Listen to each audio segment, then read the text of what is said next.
बैजू धाम श्रावणी मेले का समापन, सांसद विधायक हुए शामिल। गया जिले के गुरुआ प्रखंड स्थित प्रसिद्ध धर्मस्थल बाबा बैजू धाम में श्रावणी मेले के समापन अवसर पर सांसद अभय कुशवाहा, गुरुआ विधानसभा के विधायक विनय कुमार यादव समेत कई अतिथि पहुंचे। बैजू धाम कमेटी के सदस्यों ने सभी अतिथियों को फूलों का माला और अंग वस्त्र के साथ भव्य स्वागत किया। सांसद अभय कुशवाहा ने मेले को शांतिपूर्ण और सुव्यवस्थित तरीके से संपन्न कराने के लिए कमेटी के सदस्यों की सराहना करते हुए बधाई दी। वही गुरुआ विधानसभा विधायक विनय कुमार यादव ने कहा कि बैजू धाम क्षेत्र आस्था और श्रद्धा का केंद्र है, जहां हर साल हजारों संख्या में श्रद्धालु पहुंचते हैं। उन्होंने आश्वासन दिया कि मेले को और बेहतर बनाने के लिए हर संभव सहयोग किया जाएगा। बैजू धाम अध्यक्ष कमिंदर यादव के साथ कमेटी के सदस्यों ने बताया कि पुलिस प्रशासन के भरपूर सहयोग और स्थानीय लोगों के समर्थन से इस वर्ष श्रावणी मेला का सफलतापूर्वक संपन्न हुआ। उन्होंने सभी प्रशासनिक अधिकारियों और स्वयं सेवकों का आभार व्यक्त किया। वही सांसद अभय कुशवाहा ने श्रावणी मेले के समापन के दौरान कबूतर उड़ाकर और हवन कर विधिवत कार्यक्रम का समापन किया। मौके पर गुरुआ थाना अध्यक्ष मोहम्मद सरफराज इमाम, सीओ अतर जमील, एसआई निधि कुमारी, गुरुआ विधायक प्रतिनिधि सुरेंद्र कुमार यादव, जदयू नेता अनिल पटेल, राजद नेता सत्येंद्र रजक, कुंदन कुमार वर्मा, पंचायत के मुखिया चितरंजन कुमार, गिरिजा शर्मा तथा कमेटी के सदस्य आशुतोष कुमार, विनायक कुमार, टुनटुन यादव, हीरा यादव, बसंत यादव समेत कई गणमान्य लोग मौजूद थे। हम लोगों के बीच में ये सरोवर है। सबसे पहले इस सरोवर को हम लोगों को यहाँ पे नौका विहार बनाएंगे, लोगों को पर्यटन की दृष्टि से भी काम होगा और इससे भी हम लोग काम करेंगे। आप लोगों का आशीर्वाद और ताकत पूरा जब हम लोगों को 25 में फिर मिलेगा, हमारे आदरणीय नेता जब तेजस्वी जी सीएम होंगे तो बैजू धाम को हम लोगों ने जो यहाँ पे रूप रेखा है उसको निश्चित बदलने का काम करेंगे, क्योंकि ये नौका विहार बनाने की जरूरत है। और यहाँ पे हम लोग भाई चूड़ा दही किए तो बहुत बड़ा हम लोग आती है और वहाँ पे भी जो हम लोग है पंडाल वगैरह कराएंगे। सरकार से हम लोगों ने दर्जनों बार बोले यहाँ पे पर्यटन की दृष्टि से पर्यटन विभाग से यहाँ पे महोत्सव होनी चाहिए, लेकिन आज तक सरकार इसका संज्ञान नहीं लिए। डीएम साहब को भी हम लोगों ने यहाँ पे लाए, डीएम साहब को भी हम लोगों ने बोला, भाई कला संस्कृति मंत्री, पर्यटन मंत्री तो मुख्यमंत्री तक तमाम लोगों को हम लोगों ने कहा, लेकिन अभी तक यहाँ पे भाई इसका पर्यटन के दर्जा से यहाँ पे कोई सांस्कृतिक कार्यक्रम जो होती है कला संस्कृति विभाग से, इतनी बड़ा मेला है जिले का, ये आप समझ लीजिए कि बहुत बड़ा गया जिला का अगर भोलेनाथ का इतना बड़ा कहीं पे मंदिर और इतनी भीड़ वाली कहीं कोई नहीं है। मैं किसी का गिला शिकवा नहीं कर रहा हूँ, लेकिन इतना जरूर कर रहा हूँ कि बाबा का जो शक्ति है यहाँ पे लोग लाखों श्रद्धालु आते हैं अपने श्रद्धा लेके और उनकी मनोकामना पूर्ण होती है तो निश्चित ही यहाँ पे मानते हैं। तो हम लोगों ने बैजू धाम आने के लिए आज देख लीजिए कि भाई सबसे पहले दरियापुर से जो गुरुआ है ये रोड की स्थिति जर्जर है, लेकिन इसकी भी चौड़ीकरण का सब लोगों ने आप देख रहे हैं। भाई डीपीआर चला गया है, ये डीपीआर लगभग तीसरी बार गया है, लेकिन इसकी सेंक्शन हो जानी चाहिए। और हम लोगों को जरूर कहेंगे कि जब ये बैजू धाम हमारा ये जो रोड है, आज हम लोगों को जाम की समस्या था कि मैं कल खुद अपने एसपी साहब से बात किया कि आप यहाँ के थाना प्रभारी जी है, लेकिन आप मॉनिटरिंग कीजिएगा क्योंकि मेरा रोड चौड़ीकरण नहीं है तो जाम की हमेशा समस्या रहता है, उसको दूर करने के लिए आप एसपी साहब अतिरिक्त फोर्स दीजिए और ये कीजिए। लेकिन बैजू धाम आने के लिए मैंने देखा कि भाई हमने दरियापुर से यहाँ आने में जो आज की स्थिति है कि आप कोरोना पहाड़ से भी यहाँ चले आइएगा। हम लोगों ने उस सेवा में रोड खड़ा था, हमने बना दिया। आप आने के लिए वायरलेस से भी अब यहाँ आ जाइएगा, उसकी भी हमने वायरलेस से लेके बगाई तक हमने टेंडर करा दिया है। आने वाले 2 महीना में आपका रोड बनकर तैयार हो जाएगा। और आपको राजन से भी यहाँ आने के लिए भाई हम लोगों ने जो है मदरचक से बैजू धाम आने के लिए जो पुल के पास है इसकी रोड को भी हम लोगों ने टेंडर करा दिया। यानी कि इधर से आने के लिए चाहे आप राजन से आइए तो पुल पे आइए, दरियापुर से आइए तो यहाँ पे आइए, कोरोना पहाड़ से आइए तो बैजू धाम आइए, वारले से आइए तो यहाँ से आइए, लेकिन सिर्फ गुरुआ से आने के लिए हम लोग को, क्योंकि मुझे आज यहाँ आने में एमपी साहब गया से चले हुए जल्दी पहुँच गए, लेकिन मैं श्रीराम गया से आने में वहीं पर आ गया। भाई मिर्चक में आ गया, अमीरगंज में ही जाम में हम लोग फंसे रह गए। सीओ साहब बड़ा आए और पूछ लीजिए कि क्या स्थिति थी। मैं धन्यवाद देंगे कि भाई लगातार हमारे थाना अध्यक्ष जी बहुत मेहनत कर रहे थे। हम 2 बजे इधर से गए थे, लगा कि पहली बार बैजू धाम में 10 वर्षों से जरूर धाम देख रहे थे। 2-2 घंटा में हम लोग यहाँ पहुंचे हैं, तो अभी लगा कि बहुत साफ है, लेकिन जब फिर 1 घंटा के बाद लौटे तो हम ही फिर फंस गए। तो ये बहुत बड़ी यहाँ की जो समस्या है उसको हम लोग दूर करेंगे। हम लोग के ऊर्जावान सांसद यहाँ पे आए हुए हैं, हम लोग के जो माननीय सांसद हैं, ये भी हमारे लोकसभा में हमारे पार्टी के भाई नेता है, विधायक दल सांसद के नेता है भाई हमारे, और युवा के राष्ट्रीय अध्यक्ष है। और हम लोगों को जो बात है हम लोगों को विचारधारा के वहाँ पहुँचाएंगे। और बैजू धाम में जो आपका एसी भाई इन्होंने दिए और जो भी समस्या होगा इन्होंने देंगे। और हमको लगता है कि बैजू धाम आज के डेट में बैजू बाबा नगरी जो है पर्यटन और जो धार्मिक स्थल जो है वहाँ देखिए रहे कि बाबा सबको आशीर्वाद देते हैं। पर्यटन का जब दर्जा मिलेगा, जब यहाँ पे आप देखिएगा तो यहाँ पे एक उद्योग धंधे के रूप में होगा। यहाँ पे भाई देखिएगा तो 5 स्टार होटल खुलेंगे, बहुत लोगों को रोजगार मिलेगा। आज जो बेरोजगारी से हमारे लोग पलायन करते हैं, लेकिन सरकार अगर इस पर थोड़ी सी नजर रखेगी तो ये बैजू धाम जिस तरह से आप देख रहे हैं कि हमारा भाई बोध गया, भाई इंटरनेशनल पूरे विश्व के लोग वहाँ आते हैं, उसी तरह से बाबा नगरी भाई बैजू धाम में भी बिहार के कोने कोने से और देश से भी लोग यहाँ आएंगे। तो निश्चित ही अतिथि देवो भव, हम लोग अतिथि को भगवान समान मानते हैं। और बैजू धाम की जो कमेटी है इन्होंने बहुत मेहनत किया, बहुत लगन से लोगों ने पूरे महीने, और हमारे जो गुरुआ प्रशासन है तमाम लोगों ने नजर रखा कि किसी तरह के यहाँ पे कोई कठिनाई नहीं हो, चाहे बिजली की हो, पानी का हो, जाम का हो, तमाम समस्या पे हम लोगों ने नजर रखे। इसके लिए कमेटी को और प्रशासन के लोगों को भी मैं धन्यवाद देना चाहता हूं। लेकिन कुछ काम यहाँ बाकी है और आने वाला जो 25 है ये अब चुनावी वर्ष है। आप लोगों के दुआ से, आशीर्वाद से, ताकत से और भोलेनाथ की कृपा से, आदरणीय लालू जी तेजस्वी जी की कृपा से आपका बेटा, आपका सेवक पुनः जब जाएगा 25 में जीत के तो निश्चित ही जो है बैजू धाम का रूपरेखा और बदल जाएगा। इसकी जो है हम लोग बदलने का काम करेंगे। जब हमारी सरकार बनेगी तो बैजू धाम का पूरे बिहार के लोग जानेंगे। यही कहकर वाणी को मैं समाप्त करता हूँ। जय हिंद, जय भारत। एक बार बोले बाबा बैजू धाम की भाई, इसलिए कि एमपी साहब को आगे भी जाना है। तो एक बार प्रेम से बोलिए शंकर भगवान की। हर हर महादेव। बाबा बैजू धाम की।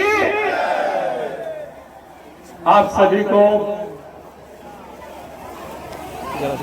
श्रावण की पूर्णिमा के शुभ अवसर पर रक्षाबंधन की हम हार्दिक शुभकामनाएं और बधाई देते हैं। आज बाबा बैजू धाम में श्रावणी मेला के समापन समारोह के सम्मानित संचालककर्ता और समाज सेवी भाई गिरिजा शर्मा जी, कमेटी के सम्मानित अध्यक्ष भाई कमिंदर कुमार जी, उपाध्यक्ष आशुतोष कुमार जी, सचिव विनय यादव जी, उप सचिव संजीत कुमार जी, कोषाध्यक्ष हीरालाल यादव जी, उप कोषाध्यक्ष अमित कुमार जी, सदस्य बसंत यादव जी, गुड्डू कुमार जी, टुनटुन कुमार जी, सोनू प्रसाद जी, विवेक प्रसाद जी, विक्रम पासवान जी, मुरारी प्रसाद जी, अरुण कुमार सिंह जी। और इस समापन समारोह में मुख्य रूप से उपस्थित थे आपके बीच के मित्र, साथी, भाई और इस क्षेत्र के लिए हमेशा बिहार विधानसभा में अपनी आवाज को बुलंद तरीके से उठाने वाले आपके लोकप्रिय विधायक, हमारे मित्र साथी माननीय विनय यादव जी, डॉक्टर राजेंद्र प्रसाद जी, हमारे राजनीति के साथी, संगठन में हम लोग बहुत काम किए। जदयू के वरिष्ठ नेता भाई अनिल पटेल जी, आदरणीय राजेंद्र शर्मा जी, सम्मानित मुखिया सुरेंद्र यादव जी, आदरणीय सीताराम सिंह जी, वीरेंद्र यादव जी, राजेश यादव जी, आदरणीय सतेंद्र रजक जी, आदरणीय बालेश्वर यादव जी, दिवाकर जी, राजेश शर्मा जी, गुरुआ के सम्मानित अंचलाधिकारी अख्तर जमील जी, सर्किल इंस्पेक्टर नियाज अहमद जी, थाना प्रभारी सरफराज इमाम जी, अरविंद कुमार यादव जी, सुदर्शन जी बेलौटी पंचायत के सरपंच साहब और हमारे युवा साथी भाई मुखिया चितरंजन जी, कुंदन जी, सम्मानित पत्रकार धर्मेंद्र जी, अमित जी, प्रमोद वर्मा जी, नागेंद्र जी और मंचासीन सभी सम्मानित उपस्थित बाबा के भक्तगण और आप सभी उपस्थित सम्मानित अभिभावकगण, बड़े भाइयों, नौजवान साथियों, माताओं, बहनों, सबसे पहले तो हम रक्षाबंधन की आप सभी लोगों को हार्दिक शुभकामनाएं और बधाई देता हूं। देखिए, हम एक दो बात सिर्फ आपके बीच कहना चाहते हैं। हमें याद है कि जब बाबू बैजू धाम मंदिर का निर्माण हो रहा था और उस समय मैं मुखिया था पंचायत का, 2013-14 की मैं बात कर रहा हूं, और यहाँ कमेटी के बहुत सारे लोग एक गाड़ी से हमारे घर पर गए थे और उन्होंने हमें बताया कि इस तरह का मंदिर का निर्माण हम लोग उसमें कर रहे हैं। तो उस समय हमारा फ्लाईएस ब्रिक्स का प्लांट का स्टार्ट हुआ था। फ्लाईएस ब्रिक्स सीमेंट वाला ही था। हम बोले जो चाहिए आप हमें बताइए, तो कहीं ईंटें भेज दो ना। तो 5 गाड़ी ईंटा उस समय में 2013-14 में यहाँ भेजा था। ये तो अलग बात था, लेकिन जैसा कि विनय जी चर्चा कर रहे थे 2000 की बात, कि जब यहाँ पर शंकर भगवान ने अपनी आगाज दी और उसके बाद किस तरह से लोग यहाँ के स्थानीय वीरेंद्र जी हो, बालेश्वर जी हो, सारे लोग मिल करके किस तरह से संघर्ष कर करके आज इस मुकाम तक, इस स्थान को लाने का काम किया है, जो कि बिहार में ये बाबा धाम के नाम से जाने लगा। ये कोई मामूली बात नहीं है साथियों। अभी हम जब आ रहे थे तो एकदम मेन रोड से ही जाम का नजारा था, जबकि 3-4 बजे हम आ रहे थे। और उसके पहले का क्या नजारा रहा हो, मतलब 1 महीना ये श्रावणी मेला चला। लोग फल्गु नदी से, लोग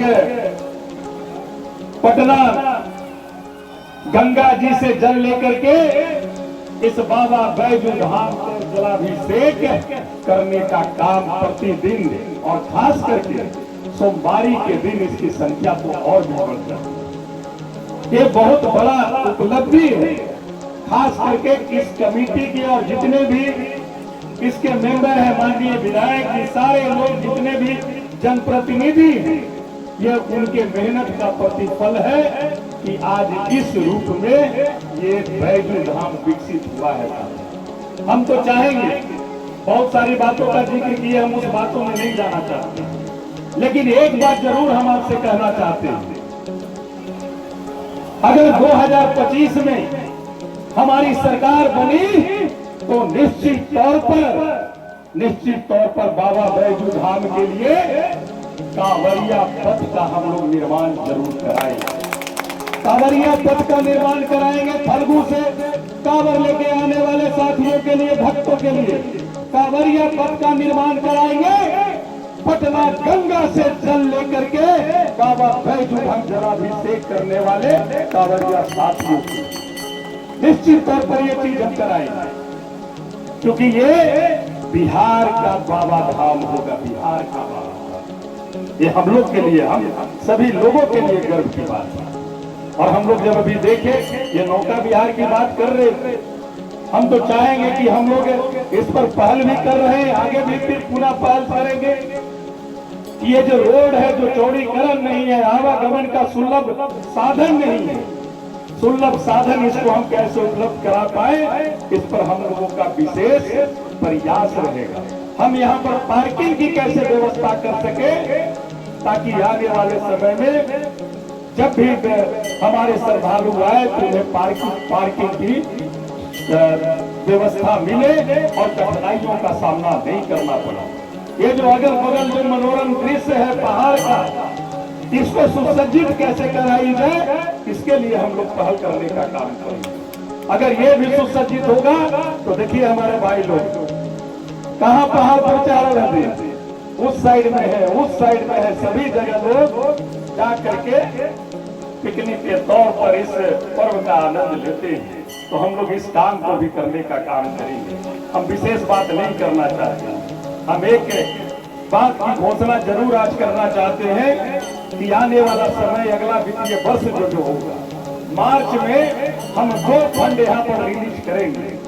एक 15 लाख से एक मंच का हम निर्माण कराएंगे छायादार, और उस मंच के सामने 15 लाख रुपए का एक शेड का निर्माण कराएंगे, ताकि प्रवचन करने के लिए या किसी प्रकार का कोई भी कार्यक्रम करने की जब व्यवस्था हो तो कहीं पंडाल लगाने की आवश्यकता नहीं पड़े।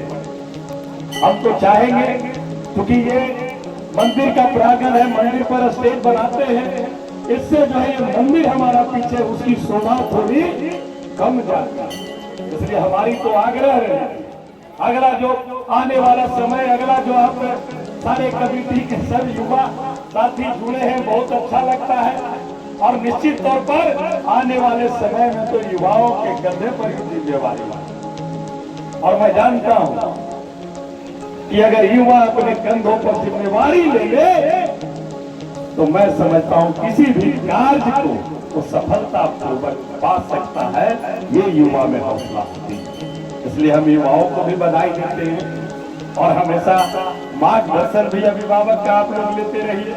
जहां पर भी जैसे जरूरत हो, हम लोगों का भी, आप अगर कभी जरूरत हो तो आप बताइए, हम लोग भी अपनी बात आपको रखने का काम करेंगे। किसी प्रकार का भी विचार विमर्श की आवश्यकता हो तो उस बात को भी हम लोग करने का काम करेंगे। हम लोग इसकी बात आने वाले समय में, अभी तो लोकसभा नहीं चल पा रही है, सरकार हमारी बातें नहीं मान रही है, और जब तक बात हमारी नहीं मानेगी तब तक हम लोग भी मानने वाले हैं नहीं, क्योंकि ये जनहित का मामला है, ये लोकतंत्र पर हमला का मामला है। तो हम राजनीतिक बात यहाँ से नहीं करना चाहते हैं, सिर्फ हम यही कहना चाहते हैं कि आने वाले समय में निश्चित तौर पर बाबा बैजू धाम एक नई पहचान के तौर पर इस बिहार में उभरेगा और ये एक अच्छा पर्यटक स्थल के रूप में आने वाले समय में विकसित होगा, जो कभी कोई सोचे भी नहीं।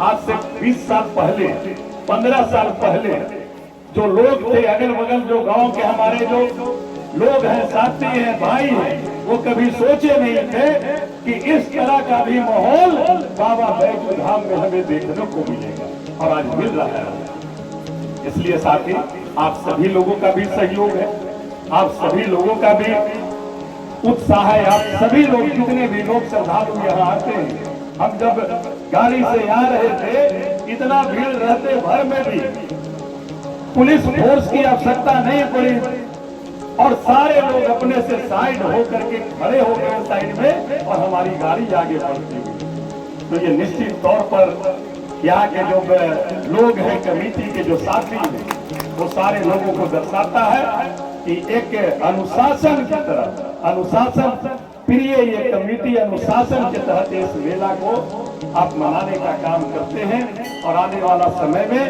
हम लोग राज्य सरकार को भी और केंद्र सरकार को भी इसकी महत्ता के बारे में हम लोग बताने का काम करेंगे, और आने वाले समय में दिन दुगनी रात चौगुनी तरक्की हो, और जिस तरह की आप परिकल्पना कर रहे हैं उससे बढ़िया बैजू धाम आने वाले समय में आपको मिलेगा। इन्हीं चंद शब्दों के साथ आप सभी को मैं नमस्कार प्रणाम करते हुए और कमेटी के सभी सम्मानित साथियों को, पदाधिकारियों को मैं धन्यवाद देते हुए और उनका अभिनंदन करते हुए, और जितने भी हमारे जिला प्रशासन के जो साथी और पदाधिकारी कर्मचारी जो इस मेला प्रबंधन में जो लगे, उन सभी लोगों का मैं धन्यवाद देते हुए अपनी वाणी को विराम देता हूं। जय हिंद, जय भोले बाबा।